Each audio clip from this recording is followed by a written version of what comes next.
اور ملک آزاد ہوا، لیکن اس کے ساتھ ساتھ یہ مسلمانوں کی بدقسمتی کہیے کہ ملک آزاد بھی ہوا اور ملک بٹ بھی گیا۔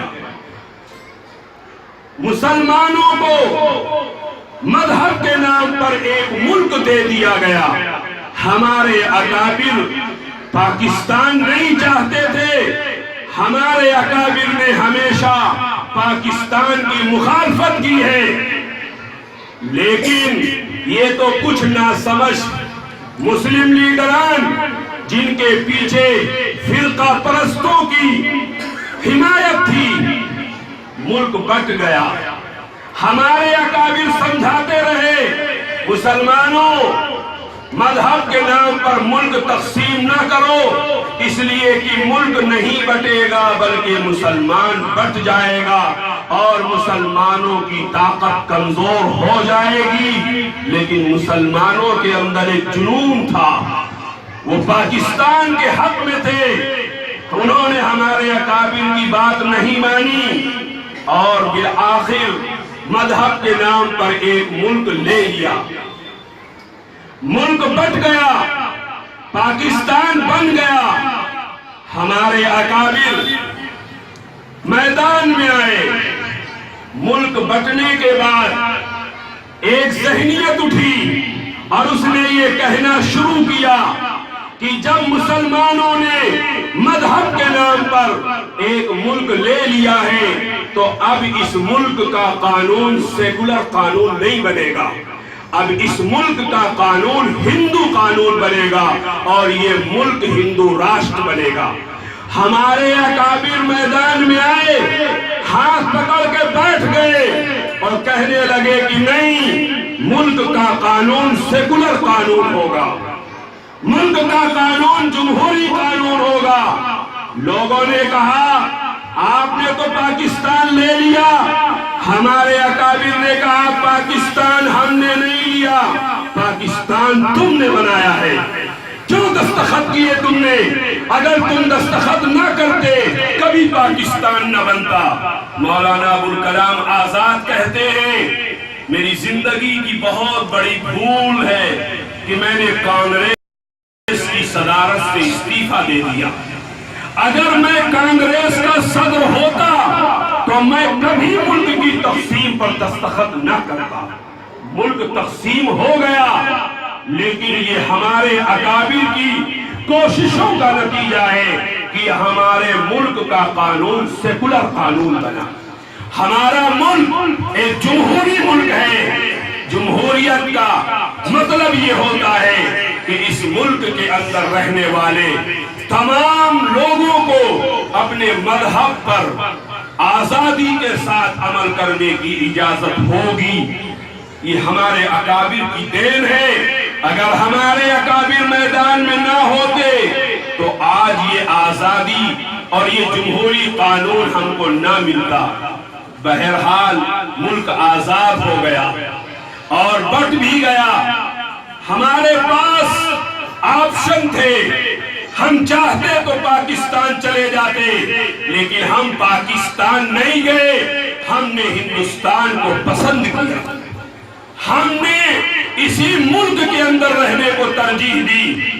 ہمارے دوسرے برادران وطن کے سامنے کوئی اور آپشن نہیں تھا، وہ کہیں نہیں جا سکتے تھے، وہ اس ملک کے اندر مجبوری میں ہیں۔ ہم اس ملک کے اندر مجبوراً نہیں، اپنی دلی تمنا کے ساتھ اس ملک کے اندر رہے ہیں اور رہتے چلے آئے ہیں۔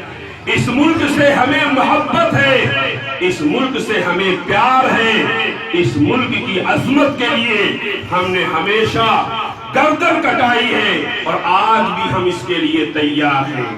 مادر ہند کی عظمت کے نگہبان ہیں ہم، مادر ہند کی عظمت کے نگہبان ہیں ہم، قدر کرتے ہیں جو انسان کی وہ انسان ہے ہم۔ آج آئے گی جو اس دیش کی آزادی پر سر کٹایا ہے، کٹا دیں گے، مسلمان ہیں ہم۔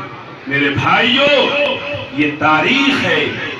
آج ہم سے ملک کی محبت کا ثبوت مانگا جاتا ہے۔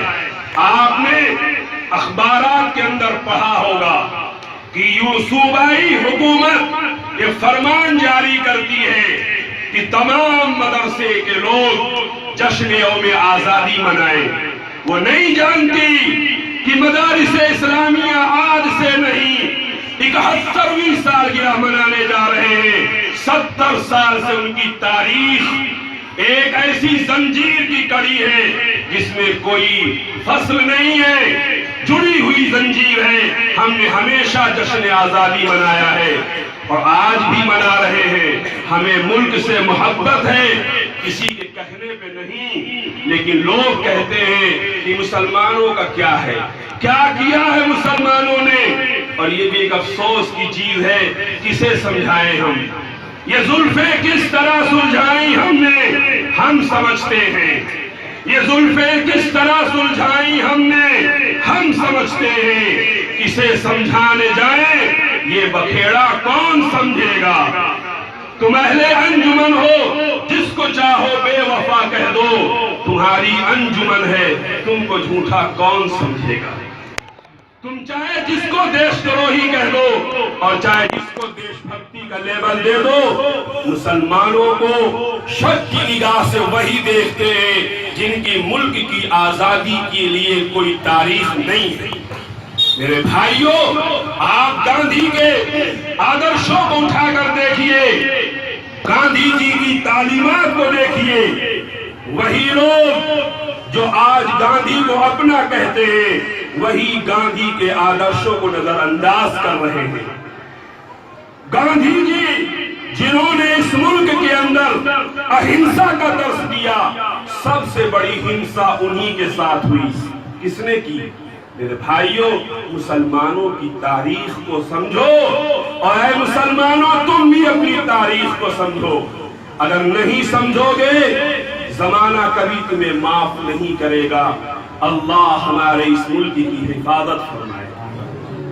جس طرح ہم پہلے پیار و محبت کے ساتھ رہتے چلے آئے ہیں، اسی طرح آج بھی ہمیں چاہیے کہ ہم پیار و محبت کو عام کریں۔ میرے بھائیوں، یہ ملک ہمارے اکابر کی قربانیوں کے نتیجے میں آزاد ہوا۔ آج ہمارا ملک فرقہ پرست طاقتوں کی وجہ سے آگ کے ڈھیر پر کھڑا ہے۔ اس ملک کی حفاظت کے لیے ہمیں میدان میں آنا ہوگا، ملک کی حفاظت کرنی ہوگی، اور جو لوگ نفرت کے بیج بو رہے ہیں ہمیں اس کے مقابلے میں محبت کا پیغام دینا ہوگا۔ ہمارے صدر جمعیت علماء ہند کے صدر حضرت مولانا سید ارشد مدنی دامت برکاتہم العالیہ اکثر کہا کرتے ہیں کہ آگ کو آگ سے نہیں بجھایا جا سکتا، آگ کو بجھانا ہے پانی ڈالو۔ اسی طرح اگر فرقہ پرست طاقتیں نفرت کے بیج بو رہی ہیں تو آپ کو محبت کے پانی سے اس نفرت کو بجھانا ہوگا۔ آپ میدان میں آئیے، سب کی ذہنیت خراب نہیں ہے۔ بہت سے ہمارے ہندو بھائی ایسے ہیں جن کے دل مسلمانوں کے تئیں تنگ نہیں ہیں۔ آپ میدان میں آئیے، سب کے ساتھ پیار و محبت کے ساتھ رہیے۔ لوگ اگر ملک کو نفرت کی وجہ سے برباد کرنا چاہتے ہیں تو ہم محبت کا پیغام لے کر پورے ملک کے اندر گھومیں گے اور ملک کو برباد نہیں ہونے دیں گے۔ اللہ اس ملک کی حفاظت فرمائے اور یہ خوشی بار بار ہمیں میسر فرمائے۔ وآخر دعوانا ان الحمد للہ رب العالمین۔